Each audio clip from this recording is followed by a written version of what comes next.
अहिले चाहिँ गाइज है हामी चाहिँ वालिङबाट अब सुरेक मैदानको लागि चाहिँ गाडी चढिसकेको छौँ। यो चाहिँ गाडी कहाँको भन्नुहुन्छ भने हाम्रो सुरेक मैदानमा रहेको रिसोर्ट बाबु एडभेन्चरको गाडी थियो। अनि यसको काम चाहिँ खासमा चाहिँ टुरिस्टहरूलाई चाहिँ तलदेखि माथिसम्म लिएर जाने है त। अनि हामी पनि टक्क आयौँ। एउटा चाहिँ कुहिरो चाहिँ त्यहाँ उडेर भर्खरै झरेको रहेछ। सो अब उसलाई चाहिँ हामीले लिएर चाहिँ मासतिर जानुपर्ने हुन्छ।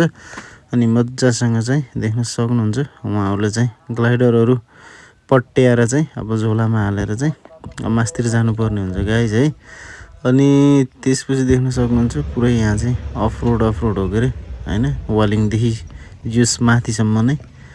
अनि आधा चाहिँ पिच छ भनेदेखि आधा चाहिँ एकदमै अप्ठ्यारो रोड छ होइन। यो चाहिँ अब पिच हुन चाहिँ अब वर्ष कुर्नु पर्ने हुन्छ सायद है, नत्र पनि यस्तै हो जियोस्। अनि जसो तसो गरेर चाहिँ टक्क हामी चाहिँ गाइज है गाडीमा टक्क लाएर बसेर चाहिँ भ्यू हेर्दै हामी सुरेक मैदान निस्क्यौँ होइन।